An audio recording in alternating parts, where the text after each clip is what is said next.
in my mind is, what does that government look like that has so many different partners? But I'm pretty convinced that Mr. Modi is not going to be the Prime Minister. I can see it in his face. He knows it. Will you be the Prime Minister? Well, that depends.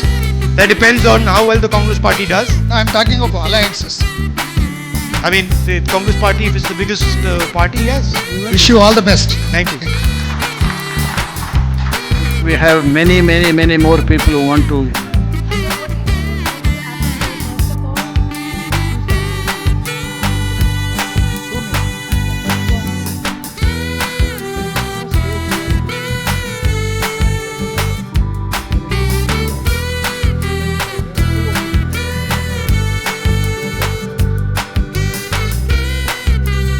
That the Speaker's order to disqualify is a kind of confusion is there and all that. It is true because why he is talking not because of Speaker Ramesh Kumar's judgment. It is already in the court. He should have talked about Chief Election Commission officers' observation that they are not eligible to contest. This is what. Now why he says it's not, they are not eligible? Because he is going by the local Karnataka Assembly Speaker's whatever decision that is there disqualifying.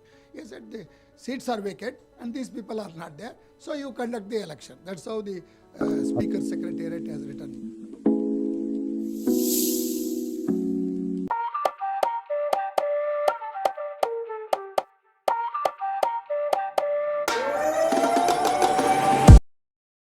नमस्कार दोस्तों, आज के इस podcast में हमारे साथ professor चांबी पुराणिक जी हैं और प्रोफेसर पुराणिक जी के बारे में जितना बात की जाए कम है। आपने शायद इनको टीवी के जितने भी डिबेट्स होते हैं, national, international, English channel, Kannada channel और हिंदी चैनल पर देखा होगा।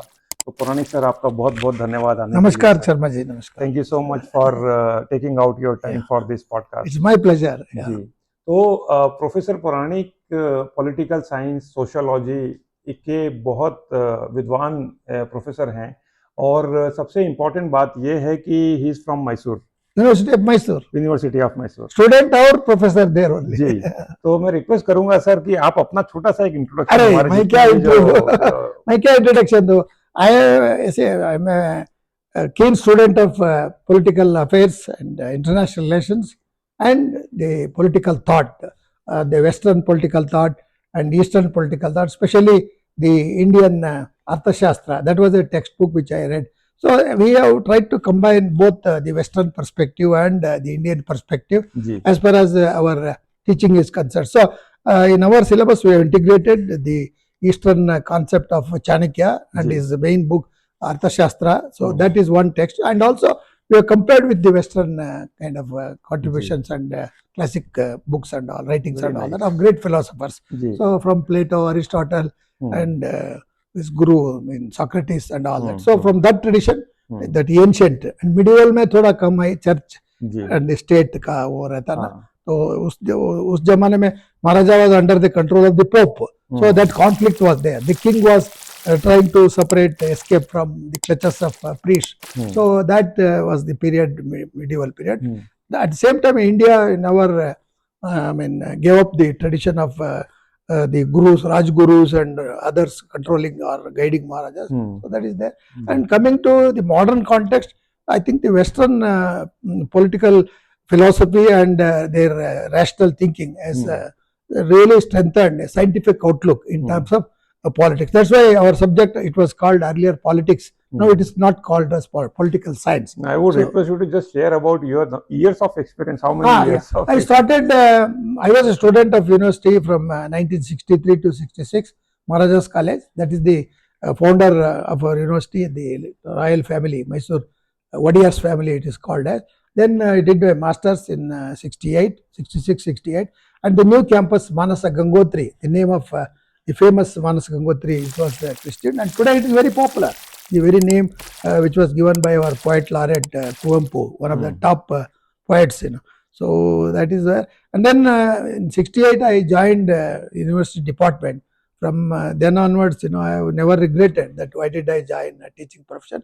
It has given me an opportunity to all over the world also. And incidentally, I did my specialization in international relations from one of the famous universities of Canada called Carleton University in Ottawa. I'm talking of 1973, 74 and all that. So like that, things have gone on. And I'm very proud to say that political science, we have made it popular from South Indian point of view as one of the most highly sought after subject for higher studies and all that. So that has given me. And over last about nearly 40 years, I served as a teacher, the position, and retired in 2005. Now in 2025, I'm sitting with Mr. Sharma, who is the present and future of Indian thought process and political thought. And I have found Mr. Sharma very knowledgeable, not only from the point of view of the current affairs or the modern approach for life and living and all that, but he has got keen sense of leadership qualities. He is a trainer's trainer, so that's why I agreed to share my ideas with him and all that. And my family comes from Davangere, the central part of Karnataka. My grandfather was a Sanskrit scholar. Maybe his blessings, and my father was a great freedom fighter.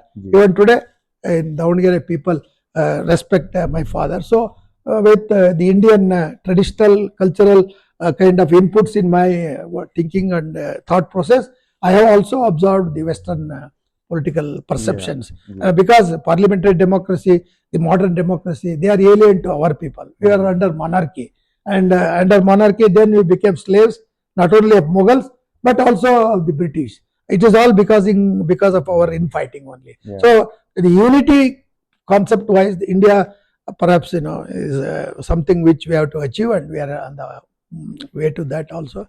After independence, we have one of the best constitutions in the world because it is a borrowed constitution. It is not our original constitution. Democracy itself is alien to India, but we are trying to experiment that. It's so kind of blend of both tradition and modernity. So that's how I look at it. So if just because my name is Puranik, that doesn't mean I am old-fashioned. I am Adhunik also. Adhunik also. So my first question was that you have seen the decades. You have seen those days where people are they cannot think about the life, and you have seen today's world also, and you are experimenting. You have seen the experimentation in the entire politics. How do you see this transformation happening from the time of the kings, especially when you talk about the king of Mysore? Yeah. Right. Incidentally, king of Mysore, the latest one, the Sion, we call him the Sion because he was not a king, but his father was a king. That is Mr. Wadia. He was my student. So I taught him in the palace from 69 to 72. Then I went abroad. So because of him, he is a prince with a democratic culture. That's what I said. So he represents the tradition of Mysore royal family, which has contributed for strengthening of democratic institutions. Because much before Indian constitution and leaders could think of a reservation uplifting the poor and the backward, our Maharaja had given reservation for the so-called depressed classes and all that. So that no Maharaja in India has done it. That is the pride of Karnataka, old Mysore. That's what I can say. So I can see here in entire Karnataka, not only in Karnataka, in Pan India also, the most respected family is this Wadia family. What makes them so special, sir? I think they must have had good advisors, So the Maharaja, always used to keep good people as advisors or teachers, because they never attended students. Even my student, Mr. Srikandatta Wadia, he used to study in the palace only up to that SSLC level. Then Maharaja thought that he should go and study in a college. So there was a special room meant for him, but he never used it. See, look, that's why I said my student, he was a prince with democratic culture. I used it deliberately because at that time when he had big bungalow, sofa and all that in the college, Maharaja College, he never went there. He said, no, I will be with ordinary people. So he used to stand like that before me and other teachers. So he respected all teachers, including me. Why he selected me, that I don't know. He said, you are very, you can say, ahead of times. And you are also a very inspiring teacher. And students from other classes used to come and sit in my class. So that made him to take up political science. So he's a postgraduate in political science. Incidentally, I'm proud of it. As you said, he represents the core essence of the royal family's modern outlook. So it was called as a modern Mysore. Modern means thinking of education, hydroelectric energy, iron and steel, paper factory, Ji. railway line, and Bangalore for the first time because of Maharaja, it got electricity. Otherwise, it wouldn't have come. So the British also gave a lot of encouragement to Maharaja, and he conceived the idea of helping the poor farmers. So he built Sagar Dam, which is very famous, Yes. So when he didn't have money, the Maharaja pledged his wife's jewelry and then took loan from rich people, returned, and then the jewelries were released. Is it? So that is something which public, your viewers should know it also, because it is you cannot compare our Mysore Maharaja family with any other Maharaja. Maharajas are great, no doubt, in North India, but this kind of vision, 20-30 years ahead, thinking of education. He started the university in 1916. And also he is one of the founders of Banaras Hindu University and the first chancellor. So that itself is, so the north and south link. So this I think people are not aware that Banaras Hindu University. Our Maharaja was the first chancellor. First chancellor. Okay. And he has contributed because he had respect for scholarship. So that is why. So Rajguru concept and tradition, Maharaja has continued. Even today, they give respect also, and that's why it made me to go to his palace as a teacher, and they give same respect to teachers. Not only me, just because I taught, even the other teachers in the college, they were also given the same respect. That is the greatness of the Wadiyar's family of Karnataka or old Mysore, and that's why they are known as very progressive and forward-looking rulers. Very nice. That's something which your viewers, you have a large number of viewers. I wish viewers happy Holi, and Sharmaji is one of the dearest friends. We are recording this podcast on the occasion of Holi, and I requested Professor Puranik to be there on the special this occasion, and this is how we'll be discussing few more things for the benefit of the people, that how politics, how society has changed over a period of time.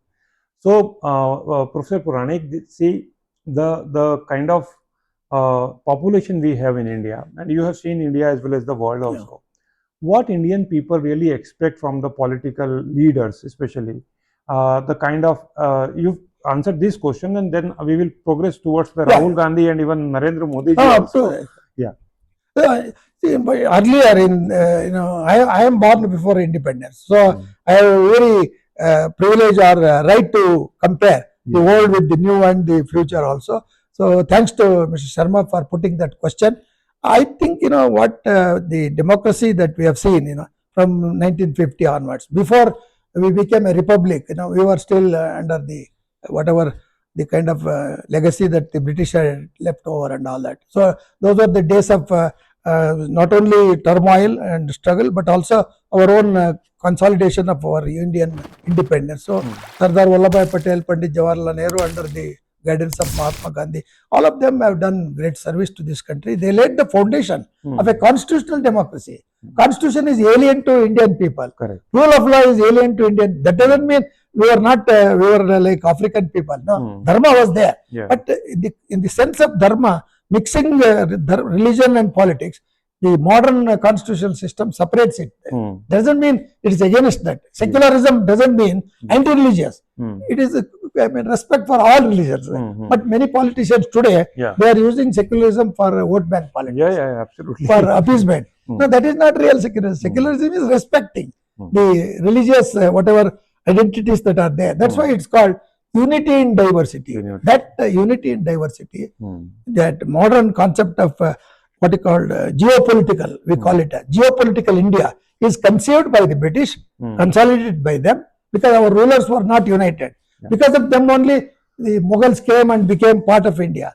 The Britishers came as merchants and they became our rulers. Only 3,000 white soldiers were there. They could control 30 to 40 crore of Indian people. Imagine.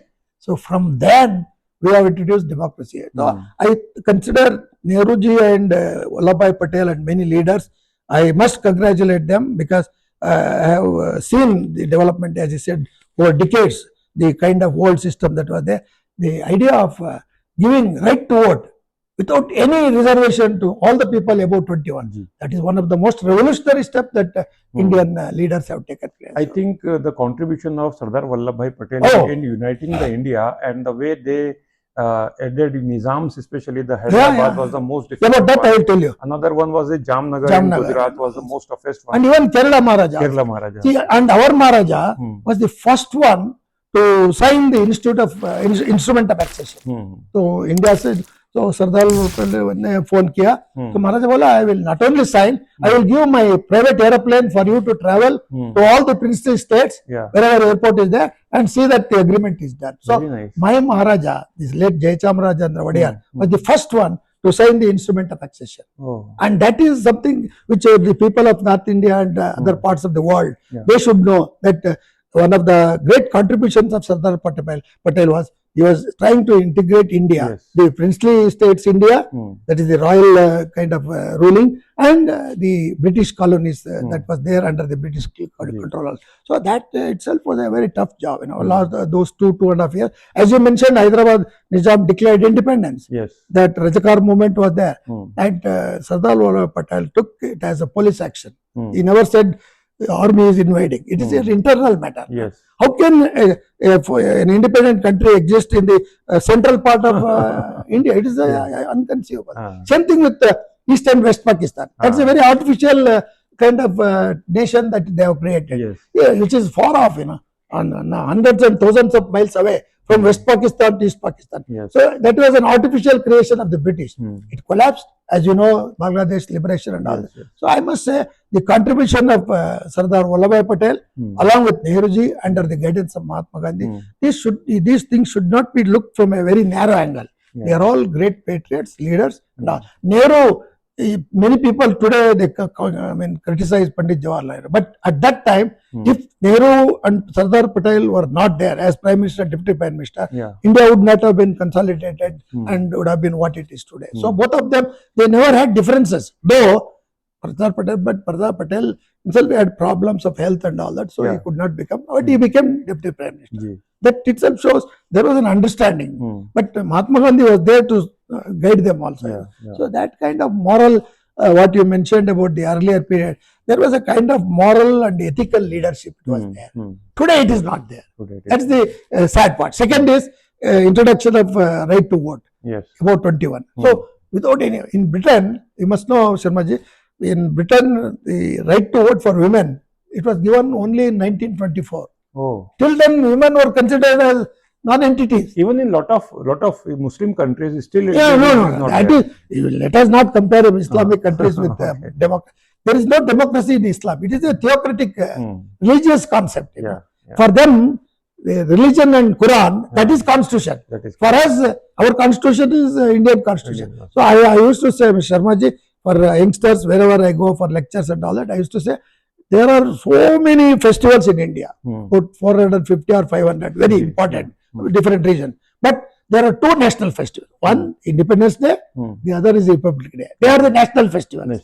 They are not just celebrating independence. They are the national festivals where all of us, like Ganeshji, we all worship Ganeshji, irrespective of different.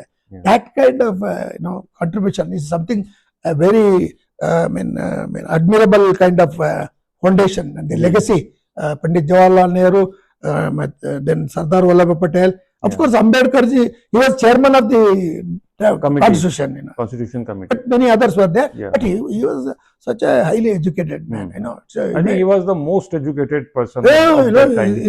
His sharpness and the idea of democracy and equality, sense of that kind of whatever social justice.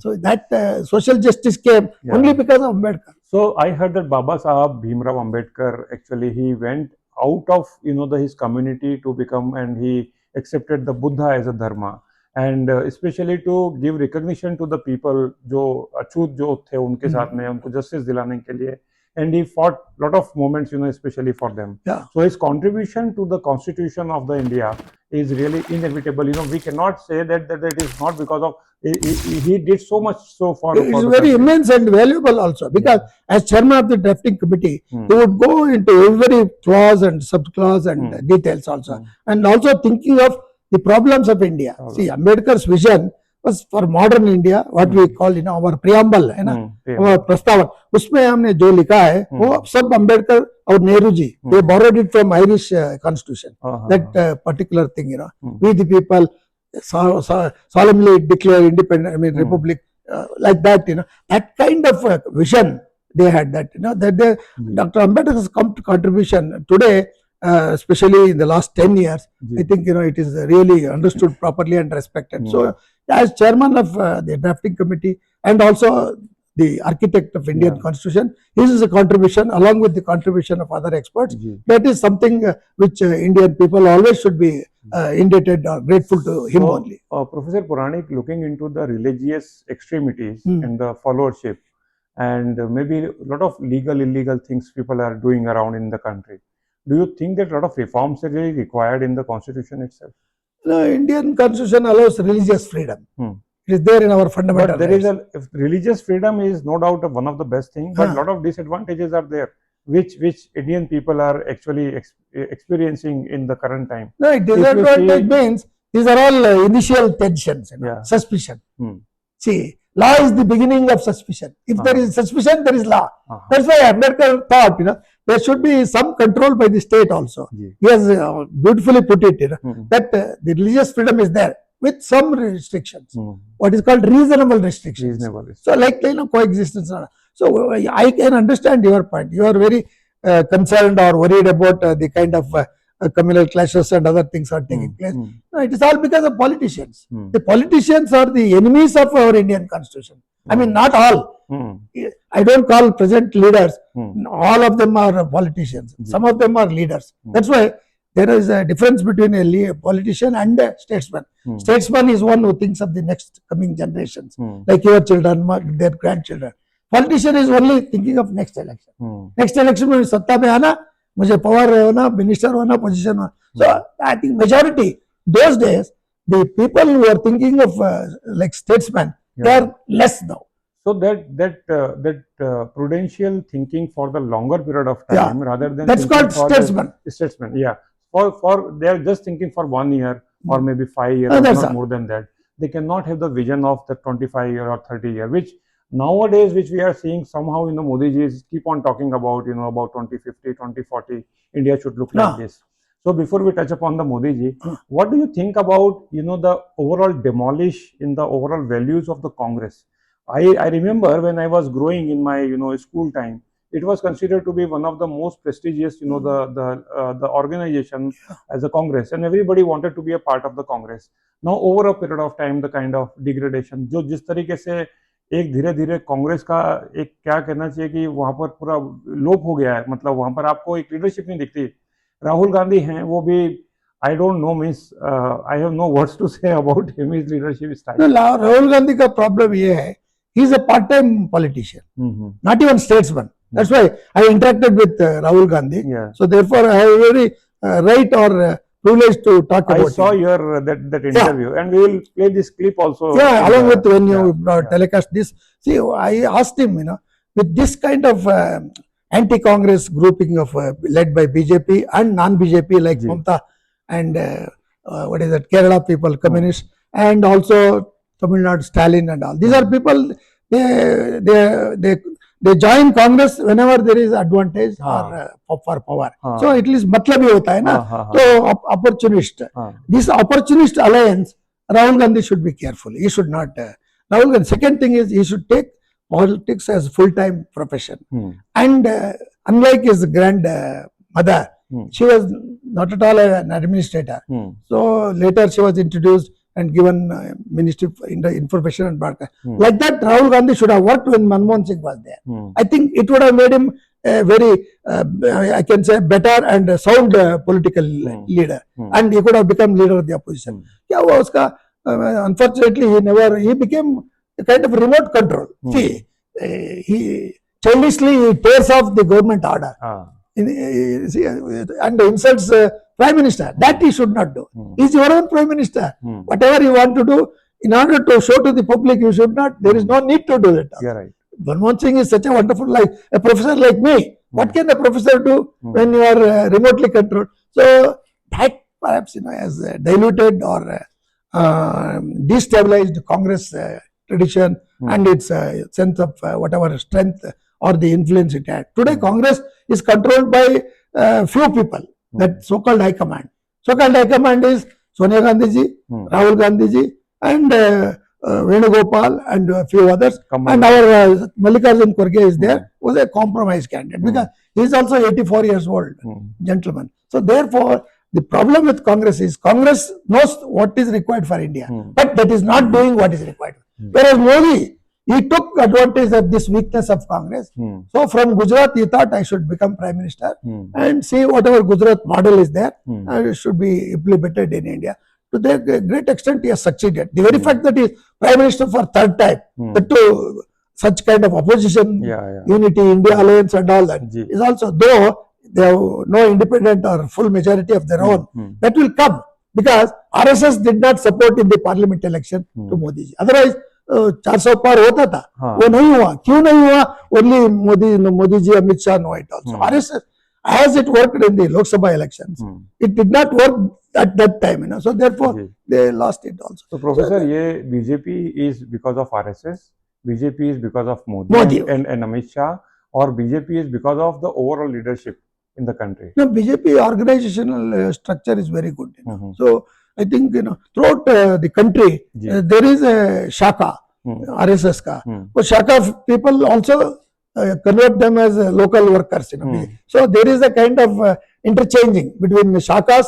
Shaka means they are not for power; they are only for service. Have you attended Shaka ever? No, I was told by my teacher once I went there. I thought, since I'm going abroad and all that, so somehow I didn't. But I appreciate that because patriotism is very honest and also something they are not having any double standards. But their concept of India is Akhanda Bharat, including Jarba, Afghanistan. That will not happen. But unfortunately, they think that Britishers have ruined, so therefore we should get back that pride and all. Today, the international geopolitical trends are such that for geography's sake, countries are ready to fight against each other also. Tamil Nadu, just because of only Hindi language, they are saying only two language policy is better. That is an outdated retrograde policy. That's why I told in other channels also. We should learn three. Sudham Murthy, she has said multilingual, learning many languages is advantageous for our youth because you can fit in anywhere. Absolutely. So in India, central government and other powerful states are there in the middle and North India. India advantage there. That can be compensated in some other way through grants or some kind of encouragement for South India and all that. That can be worked out, but politicians don't allow. Especially Tamil Nadu is unnecessarily kicking up a kind of problems which are not there also. I see a lot of advantages, especially in Karnataka. States like Karnataka, and I see that Kannada person can speak Telugu and understand Tamil, and even for Malayalam also, little bit, because they can comprehend, and they are especially the people in Karnataka, they are multilinguistic. They have very good understanding for Hindi also. English, no doubt, English is. We have been studying Pratham Madhyam Hindi exam. It was done outside the classroom also. So that. Karnataka people are very balanced people. They don't go to the extremes because we know we have to earn and live. So India is our country, and Indian people we should work or live with Indian people. Learning Hindi is an advantage. Supposing I go to Tamil Nadu, except English also they don't speak. They want us to speak in Tamil only. That is not possible. So I think Tamil Nadu should accept three language policy. And Hindi is not a burden, but Hindi, whatever popularity from Tamil Nadu only in the old Madras, it was the Hindi Prachar Sabha. It is from Tamil Nadu only. They throughout South India, they are spreading it. Today, because of lot of political kind of differences, some setback is there, but I don't think it will be a permanent setback. The people will bounce back. Supposing BJP or BJP coalition comes in Tamil Nadu, I think things will be healthier for three languages. Three things what make BJP so successful, sir? BJP so successful means BJP has got organizational capacity and the leaders are there at all levels, and also they have got a kind of nation building approach. We need to have nation building, and as far as basic honesty is concerned, that comes from RSS, not from the politicians who have resigned Congress or gone to BJP. They are all opportunists. Modi ji knows them, but he has to give them. So वो तो रहता है. But one unfortunate thing is in India, corruption is something which is damaging our political system, and our youth, they are migrating to other countries. That should not happen. So the brain drain, वो है ना प्रतिभा पलायन, वो नहीं होना चाहिए. प्रतिभा पलायन, हाँ प्रतिभा पलायन, brain drain बोलते हैं. So वो देश के लिए बहुत खतरनाक है. So उनको रोकना, कैसे रोकना? अभी जो मोदी जी ने बोल रहे हैं ना आत्मनिर्भर, whatever startups and all that we should encourage, and that also should be supported by government. Even supposing your son or my son takes that independent venture, so they should support him. Startup. Yeah, startup. I will call. Thanks for that. So startup के लिए पैसा invest करना और उनको कम minimum whatever interest वगैरह रहना, or no interest also if he is really capable. So that I think it will build India, and BJP is for nation building. Congress was for nation building. अब Congress का future is very bleak according to me, because I have interacted with Rahul Gandhi in 2018. Since then I am waiting for him to give reply to my question, which you are going to telecast later. I told him, with this kind of opposition for you, how you are going to become president? No, I will become prime minister. I will become prime minister. I said, wish you all the best. That's what I said to him also. What I am saying, Mr. Sharma ji, आप जो question पूछा है वो बहुत अच्छा है. Congress is still a very important party. It should be there. We need opposition. If there is an opposition, we need, because it is a shadow government. Opposition नहीं रहे तो ये सत्ता में कुछ भी करेगा. Because of Modi, all ministers are under control. Otherwise, if Modi was not there, some other senior BJP leader was there, it would have been like Congress only. इधर का उधर, उधर का उधर. So Modi ji, basic honesty is there. So I come to the point that every individual citizen, whether merchant or employee or some other person, there must be basic honesty. Basic honesty means love my country, respect my constitution, pay my taxes, and also I don't want anybody to exploit it. So corruption is one thing which is spoiling. Second is polarization. आपने बोला ना religious का, तो vote bank, ये guarantee क्या है? अरे अब तो आदमी को लेजी बना रहे हैं. Lot of freebies. freebies नहीं देना. गैस दे दिया, आपने खाना दे दिया. ठीक है, freebies भूखा वाले को खाना देना ठीक है. ये भूखा वाला नहीं. Even people with Innova car, they are getting freebies. ये क्या है? BPL कार्ड, एग्रीकल्चर वो है ना, कार रखा है और ट्रैक्टर है, वो भी BPL कार्ड में वो क्या राइस लेता है. That should not happen. I am sad at this evening years of my life. Though I had wonderful opportunity to stay abroad and make fortune, I said I must come to India and do it. Same thing I appeal to our youngsters, your children, my children. You should come back to India. Since you conquer the world from India, then you are great. Otherwise, going there and working in Silicon Valley and making dollars and putting parents in old age home, that is not India. I think I appeal to them through your channel, the children and the youngsters. They should earn and bring expertise and make India a great country. India has got great future, I am telling you, because our constitution is very strong, and among all the governments, monarchy, dictatorship, communism, वगैरह, democracy, though it is a democracy which is under the control of corrupt politicians, is the least harmful system. No other system will be better than that for India. तो professor बहुत serious question पूछ रहा हूँ मैं आपसे अभी कि